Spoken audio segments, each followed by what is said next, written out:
Did you ever feel like you were born with a bill already in your hand?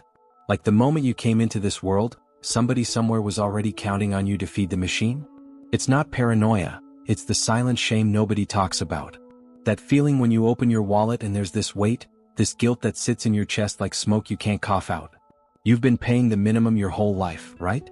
Thinking you're being responsible, thinking you're buying time. But here's the thing nobody told you, it wasn't your choice. It was programming. The system taught you that credit was freedom, that swiping was survival, that debt was just part of being an adult. And while you were out here thinking you were making moves, you were actually becoming fuel. Fuel for interest. Fuel for a cycle designed to keep you broke, keep you small, keep you running on that hamster wheel until your soul gives out. You didn't fail. You were designed to stay trapped. And that uncomfortable feeling crawling up your spine right now? That's the truth starting to wake up. You spent your whole life thinking you were in control, didn't you? Like every swipe, every minimum payment, every "I'll figure it out next month" was your decision. But what if I told you that you've been living inside a script written before you even knew what money was? You were molded, shaped, conditioned to feed something bigger than yourself. Something that doesn't care if you eat, if you sleep, if you dream. It only cares that you keep paying. And the crazy part? You felt guilty about it, like it was your fault. Like you weren't smart enough, disciplined enough, strong enough to break free. But the truth is darker than that. Every cycle of interest doesn't just trap you in the present, it's writing your future. It's deciding what kind of life you'll have in 10 years, 20 years, when you're supposed to be resting. Instead, you'll still be paying. Still feeding the beast. If you're starting to feel that knot in your stomach tighten, that's because you know I'm right. Hit that subscribe button. Not for me, but because you need to see how deep this goes. You need to understand what they did to you before it's too late. And here's what nobody wants you to realize. The system didn't just take your money. It took your time, your peace, your ability to believe in a future that's actually yours. Every month you think you're managing, you're actually sinking. The water's rising and you've been trained to smile while you drown.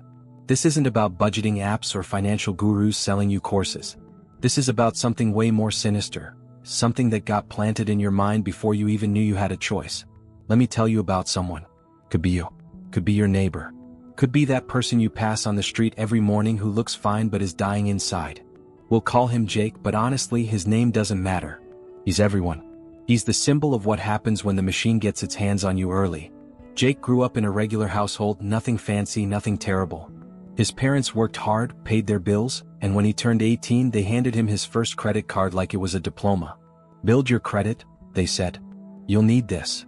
And Jake believed them. Why wouldn't he? They were his parents. They loved him. They wanted what was best for him. Except they were already part of the system too. They just didn't know it yet.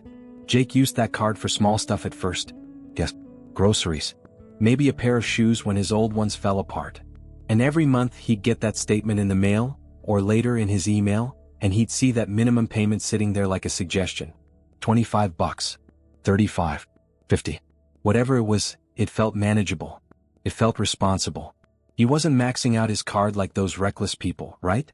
He was being smart, playing it safe, buying himself time until the next paycheck, the next gig, the next break that was surely coming. But here's what Jake didn't see. That minimum payment wasn't a lifeline. It was a chain. And every time he paid it, the chain got a little tighter, a little heavier, a little more permanent. By the time Jake hit his mid-20s, something had shifted. He couldn't pinpoint exactly when it happened, but suddenly the card wasn't just for emergencies anymore. It was for surviving. Rent was due and his hours got cut? Card. Car broke down and he couldn't afford the fix? Card. Got invited to a wedding and couldn't show up empty-handed? Card. The guilt started creeping in then, subtle at first, like a whisper he could ignore. But it got louder. Every swipe came with this little voice in his head. You're failing. You're not good enough. You're supposed to have it together by now. And Jake would push it down, shove it deep where nobody could see it, not even himself. He'd scroll through social media and see everyone else looking successful, looking free, looking like they had it figured out. And he'd wonder what was wrong with him. Why couldn't he just get ahead? The shame became a second skin. He'd check his bank account and feel his stomach drop. He'd open his credit card app and immediately close it, unable to look at the balance that kept climbing no matter how much he paid. $25, $35, $50, month after month after month. And the number never went down. It was like trying to empty the ocean with a teaspoon. But Jake kept going because what else could he do? Stop paying? That would destroy his credit. And without credit, he couldn't rent an apartment, couldn't finance a car, couldn't exist in the world they built. So he stayed trapped, paying just enough to keep the lights on but never enough to actually escape. The thing about living like this, constantly stretched thin, constantly one emergency away from total collapse, is that it ages you in ways people can't see. Jake was 32 but he felt 50. His back hurt from stress. His jaw ached from grinding his teeth at night. He'd wake up at 3 in the morning with his heart racing, doing mental math in the dark. If I pay this bill, I can't pay that one. If I buy groceries, I can't get gas. If I breathe wrong, the whole thing falls apart.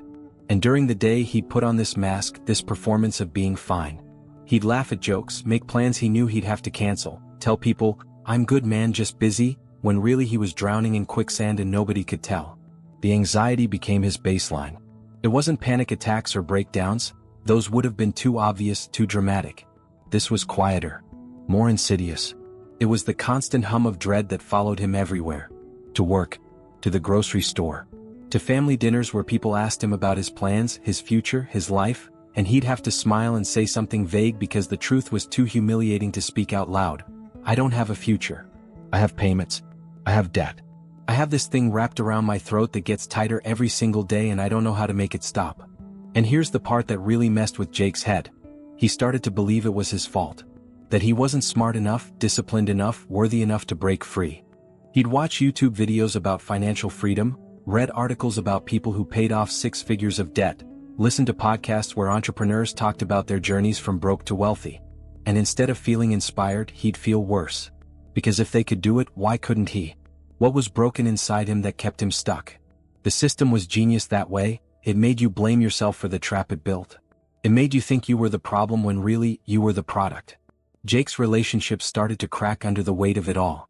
He couldn't date properly because taking someone out to dinner meant calculating exactly how much room he had left on his card. He couldn't visit his family as often because the gas money had to go toward keeping his phone on. He couldn't dream about traveling, buying a house, starting a business, having kids, any of the things people his age were supposed to be doing, because all of that required money he didn't have and wouldn't have for years, maybe decades, maybe never. His life had become a waiting room where nothing ever changed and the magazines were all 10 years old. But the worst part, the part that kept Jake up at night, staring at the ceiling, feeling like he was buried alive, was the realization that this was it. This was his life. Not a phase. Not a rough patch. Not something he'd look back on and laugh about someday. This was the script. This was the program. And he'd been running it since he was 18 years old, thinking he was building credit when really he was building a prison. The minimum payment wasn't keeping him afloat. It was keeping him useful. Useful to banks. Useful to lenders. Useful to a system that needed people like him to exist. People who paid just enough to stay alive but never enough to actually escape. And somewhere deep in his gut, beneath all the shame and guilt and exhaustion, Jake started to suspect something terrible. That he wasn't supposed to escape. That the whole thing was designed this way. That his struggle wasn't a bug in the system, it was the feature. He was the product. His labor, his time, his hope, his youth, all of it converted into interest payments that fed something so much bigger than himself that he couldn't even see its full shape. He was fuel. He was always meant to be fuel. And the worst part? He taught himself to be grateful for the chance to burn. The shift happened on a Tuesday. Nothing special about it. Jake was sitting in his car during lunch break, parked outside the warehouse where he worked, eating a sandwich that cost $3 because that's all he could afford that day. He opened his banking app, something he'd been avoiding for weeks, and just stared at the numbers. His credit card balance, $8,472. His last payment, $50. His remaining balance after that payment, $8,498. Wait, he scrolled back up. Read it again. The number went up. He paid $50 and somehow owed more than he did before. That's when something inside him cracked. Not broke, cracked. Like ice on a lake that's about to give way. He started doing the math he'd been too scared to do before. Pulled up old statements. Traced the pattern back months, years. And there it was, clear as day, brutal as a slap. He'd been paying the minimum for 7 years. Faithfully. Every single month. Never missed one. And in those 7 years he'd paid roughly $4,000. But his balance had only gone down by $800 out of $4,000 paid. The rest? Interest, fees, charges he didn't understand with names designed to confuse him. He wasn't paying off debt. He was renting it. He was leasing his own financial destruction at a premium rate, and they'd convinced him it was responsibility. Jake sat there in his car, sandwich forgotten, and felt something he'd never felt before. It wasn't anger. It wasn't even sadness. It was recognition.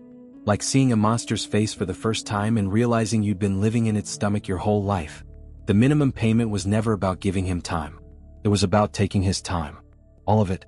The $25 a month wasn't mercy, it was the exact amount calculated to keep him trapped forever. Just enough to feel like he was doing something.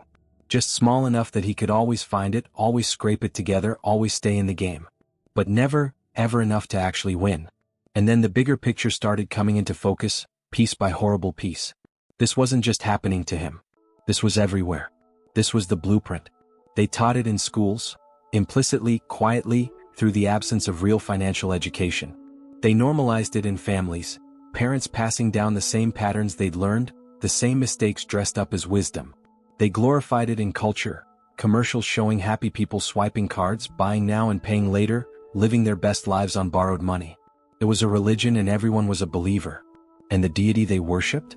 Compound interest. But not the kind that worked for you. The kind that fed on you.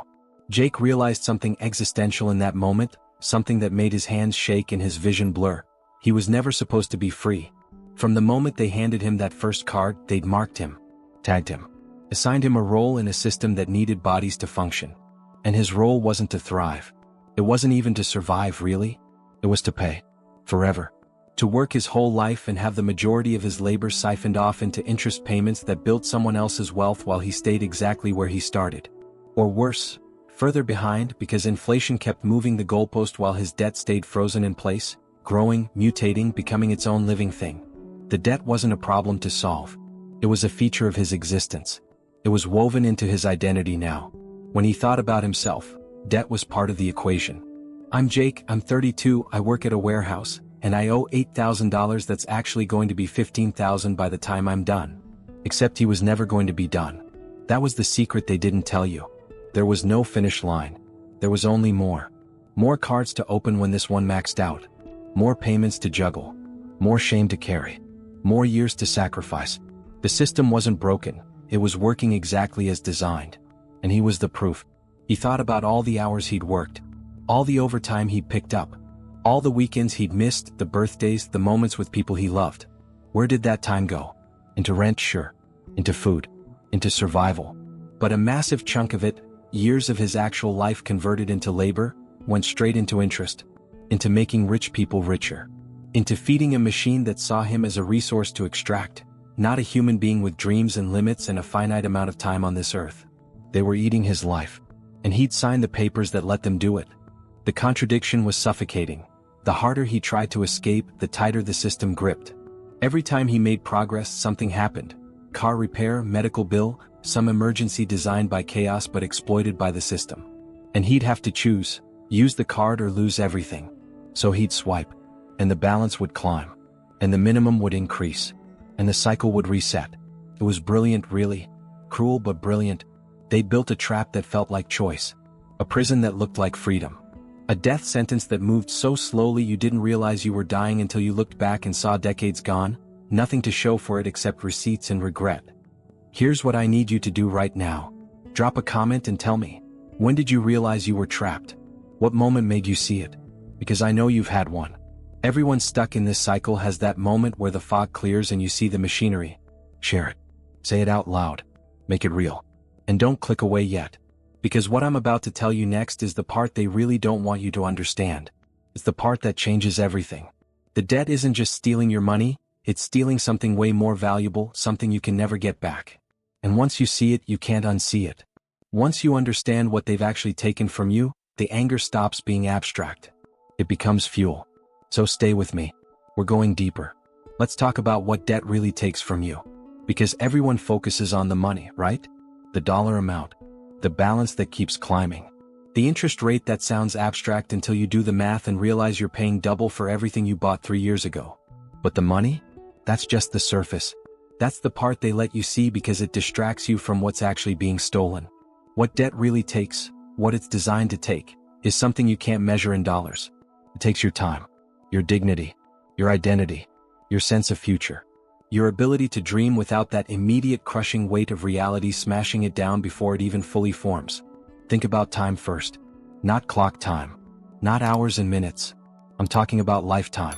The kind you can't buy back, can't borrow, can't finance. Every month you spend trapped in this cycle is a month you're not building anything real. You're not investing in yourself. You're not taking risks. You're not exploring possibilities. You're in maintenance mode, survival mode, just keep the lights on mode. And that mode has a cost that doesn't show up on any statement. It's the cost of who you could have been if you weren't spending every ounce of energy just staying afloat. Jake, our guy from earlier, he's 32. But how much of those 32 years did he actually live? How many of those days were his? How many decisions did he make because he wanted to versus because the debt forced his hand? When you're drowning in payments, you don't make choices, you make calculations. Should I go to my friend's wedding or pay the electric bill? Should I take that opportunity across the country or stay here where at least I know how to barely survive? Should I leave this job that's killing my soul or keep it because the insurance is halfway decent and I can't risk being uninsured with this much debt hanging over me? Every single decision gets filtered through the debt first. It's not what do I want? It's what can I afford? And over time you stop even asking the first question. You forget it exists. You forget that life used to have possibilities, used to have color, used to have that feeling of open road ahead of you. Now it's just a narrow tunnel and you're crawling through it in the dark, hoping there's an exit somewhere but suspecting deep down that the tunnel goes on forever. Dignity gets eaten next. Slowly at first, then all at once. There's this moment, maybe you've had it, where you're standing in line at the grocery store and your card gets declined. And the cashier looks at you with that expression, that mix of pity and judgment, and you have to smile like it's no big deal while you fumble for another card, praying this one works, knowing everyone behind you is watching, knowing they're making assumptions about who you are and what your life looks like. Or maybe it's subtler than that. Maybe it's the way you avoid certain conversations. When your family asks why you haven't visited in 2 years, you make up excuses instead of saying, I can't afford the gas. When your coworkers go out for lunch and you say you're not hungry instead of admitting you're eating ramen for the 3rd day straight because it's all you can budget. The lies you tell to protect your dignity eventually become who you are. You curate a version of yourself that looks functional, looks normal, looks like you've got it together. Meanwhile inside you're rotting. You're carrying this shame that has no outlet, no release because talking about money is taboo. Talking about struggle is weakness. Talking about the fact that you're one emergency away from total collapse makes people uncomfortable, so you just don't. You smile. You nod. You say, I'm good, until it becomes automatic. Until you're not even lying anymore, you're just performing a script that keeps people from asking follow-up questions. Identity is the strange one because you don't notice it disappearing until it's mostly gone. You used to be someone, right? You had interests, hobbies, things you were curious about. Maybe you wanted to learn an instrument, travel to specific places, start a project, build something meaningful. But all of that requires resources, time, money, mental space, and debt eats all three. So slowly, piece by piece, you become smaller. Your identity shrinks down to worker and payer. That's it.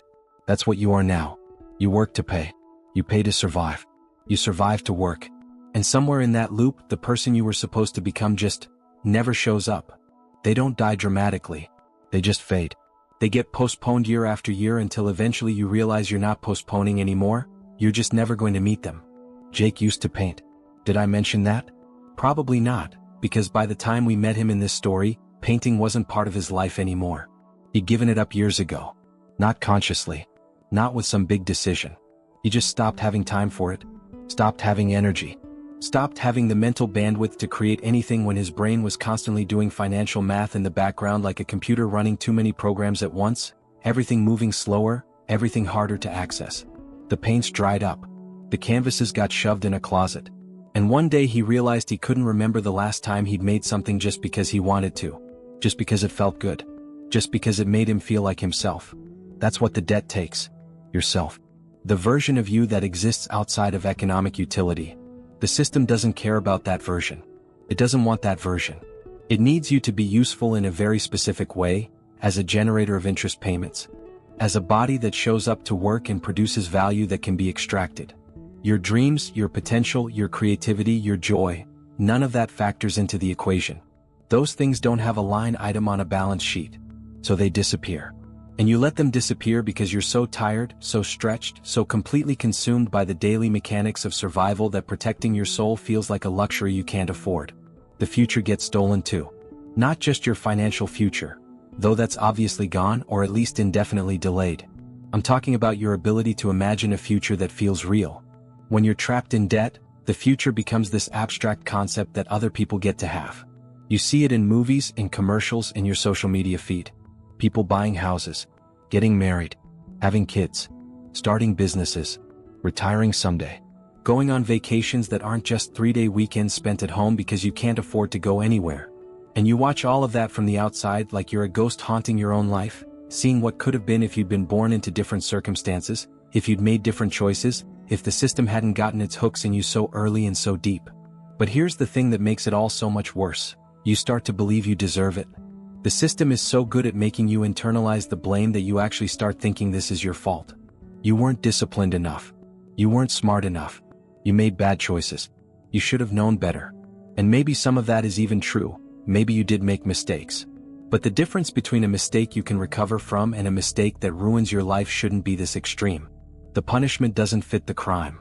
Buying a couch on credit when you were 23 shouldn't mean financial purgatory until you're 45. But that's how it works. That's what they built. A system with no forgiveness, no grace, no possibility of redemption unless you're wealthy enough to buy your way out. And the crazy part? This isn't even about individual bad actors. It's not some villain in a boardroom cackling while they design predatory loan terms. Though sure, those people exist. But the system is bigger than that. It's institutional. It's cultural. It's the water we're all swimming in, so normalized that questioning it feels radical. You're supposed to have debt. You're supposed to leverage credit. You're supposed to finance your life and pay it back slowly over time because that's just how modern life works. Except it's not natural. It's not inevitable. It's constructed. Someone decided this is how it should work, and they decided it because it profits them. Your debt is their asset. Your struggle is their quarterly earnings report. Your sleepless nights are their shareholder dividends. Jake figured this out too late to save his 20s. Too late to save his early 30s. But he figured it out. And once you see it, once you really see the machinery, the system, the way it's all connected, you can't go back to sleep. You can't pretend it's normal. You can't keep telling yourself that you're the problem when the problem is so much bigger than you. It's structural. It's generational. It's designed to turn human lives into profit streams, and it's been doing it so long that we've forgotten there was ever another way to live. So yeah, debt takes money. But money is the least of what it takes. It takes decades. It takes dreams. It takes the person you were supposed to become and replaces them with a hollow version who knows how to budget and sacrifice and endure but has forgotten how to want anything beyond survival. And if that sounds bleak, if that sounds hopeless, good. Because you need to feel the full weight of it. You need to understand what's actually happening here. Not the sanitized version they teach in personal finance blogs. Not the just cut back on lattes nonsense that pretends this is about individual choices. You need to see the machine. And you need to be angry that it exists. Because anger is fuel. And you're going to need fuel for what comes next. So where does that leave us? Where does that leave Jake? Where does that leave you sitting here right now, probably feeling that uncomfortable recognition in your chest? That weight that's been there so long you forgot it wasn't supposed to be part of you. Here's the truth nobody wants to say out loud. It leaves us exactly where the system intended. Aware enough to feel the pain but not empowered enough to stop it. Conscious enough to see the trap but still standing inside it, still going through the motions, still making that minimum payment every month because what else are you going to do? Default? Destroy your credit? Become unemployable, unrentable, invisible to a society that measures your worth by your credit score? Jake is still paying. That's the part that kills me. Even after everything, after the revelation in his car, after doing the math, after seeing the machinery, he's still trapped. Because seeing the system doesn't automatically give you the power to escape it. Knowledge without resources is just a different kind of torture. Now he pays his minimum knowing exactly what it means. Knowing he's feeding the beast. Knowing his labor is being extracted, his life converted into interest. And he does it anyway because the alternative is worse. Or at least that's what they've convinced him to believe. That's the final layer of control, making you complicit in your own exploitation. Making you choose it every month. Making you volunteer. But something did change. Something fundamental shifted in Jake that day in the parking lot, and maybe it's shifting in you right now too. It's not hope. Hope is too fragile for this. It's clarity. It's the cold, brutal understanding that you've been living inside a system designed to consume you, and that system has a name, has a structure, has pressure points. It can be seen. And things that can be seen can be fought. Not easily. Not quickly. Maybe not even successfully, at least not in the way we've been taught to measure success. But fought nonetheless. See, the system relies on isolation. It needs you to think you're alone in this. It needs you to believe that everyone else has it figured out, that your struggle is unique, that the shame you carry is yours alone. But it's not. Jake isn't special. You aren't special. I'm not special. We're all running the same program, living out the same script, generation after generation, each one believing they'll be different, they'll be smarter, they'll be the ones who break free. And some do. A tiny percentage climb out through luck or privilege or sheer inhuman discipline. And the system holds them up as proof that it works, that it's fair, that anyone could do it if they just tried hard enough. But that's propaganda. That's the exception being weaponized against the rule. The rule is this: most people who enter the debt cycle stay in it. Most people who start paying the minimum keep paying it until something breaks. Their health, their hope, their ability to keep pretending everything is fine. The system doesn't need everyone to be trapped forever. It just needs enough people trapped at any given time to keep the engine running. You're not a person to this system. You're a component. You're a revenue stream. You're a line item in a portfolio that gets traded and sold and leveraged by people who will never know your name, never see your face, never lose a single night of sleep over what their profits cost you. And here's the thing that makes it all so insidious, so hard to fight. They've convinced you that this is normal. That this is just how life works in the modern world. You need credit to exist. You need debt to build credit. You need to prove you can borrow and pay back before anyone will trust you with anything. A lease, a job, a loan, a future. So you enter the system voluntarily, often enthusiastically, because you've been taught that this is the path to stability, to adulthood, to the life you're supposed to want. And by the time you realize the path doesn't lead where they said it would, you're too far down it to turn back. The entrance was easy. The exit is a myth. Jake thought about bankruptcy once. Looked into it.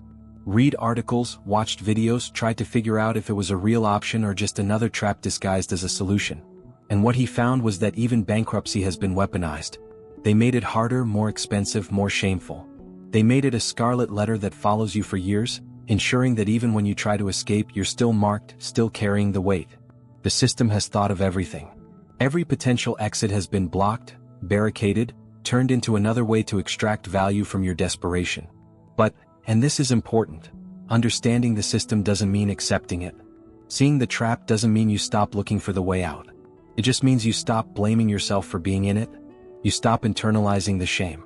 You stop believing the lie that you're broken, that you failed, that you're the problem. You're not. The problem is structural.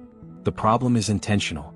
The problem is that someone built a machine designed to do exactly what it's doing to you, and that machine has been running for so long that we've mistaken it for nature, for the way things have to be. Jake still doesn't have answers. Neither do I. Neither do you, probably. But we have something else now. We have language for what's happening. We have the ability to name it, to point at it, to stop pretending it's normal or acceptable or our fault. And maybe that's the first step. Not the last step. There's no last step, no clean ending, no moment where everything gets fixed and we all live happily ever after. But the first step. The one where you stop running the program unconsciously and start seeing it for what it is. The debt is still there. The payments are still due. The system is still churning. But you're different now. You're awake. And maybe that doesn't change your bank account today or tomorrow or next month. Maybe you still have to make that minimum payment, still have to choose between gas and groceries, still have to perform the dance of pretending you're fine when you're falling apart. But you're doing it with open eyes now. You're doing it knowing what's being taken from you. And that knowledge, as painful as it is, as heavy as it feels, that's the crack in the foundation. That's where the light gets in. So what do you do with this? Where do you go from here? I don't have a 5-step plan. I'm not selling you a course or a blueprint or a miracle solution. What I'm offering is worse and better than that. I'm offering the truth. The uncomfortable, unsatisfying truth that we're all inside something bigger than ourselves, and getting out, really getting out, requires more than personal responsibility or financial literacy or positive thinking. It requires seeing the system clearly, understanding how it works, recognizing that your struggle isn't personal failure, it's design. And once enough people see it, once the isolation breaks and the shame lifts and we start talking about this honestly, collectively, without the performance of being okay, then maybe something shifts. Not overnight. Not easily. But inevitably. Because systems built on exploitation only work when the people being exploited don't realize it's happening. And you realize it now. Jake realizes it. I realize it. We're all standing here in the wreckage of what was supposed to be our lives, looking at each other across the distance. Recognizing the same wounds, the same scars, the same exhaustion. That's not nothing. That's actually everything. This isn't over. This story doesn't end here because the system doesn't end here. There's another layer beneath this one, a deeper truth about why they need you trapped, what they're really building with your labor, and what happens when enough people wake up at the same time. Click the next video. Keep going. Because if you stop now, if you walk away thinking you've seen everything, you'll miss the part that actually matters. The part where understanding becomes action. The part where the machine starts to break. Don't let them keep you asleep. Don't let them keep you isolated. Don't let them convince you this is all there is. There's more. And you need to see it.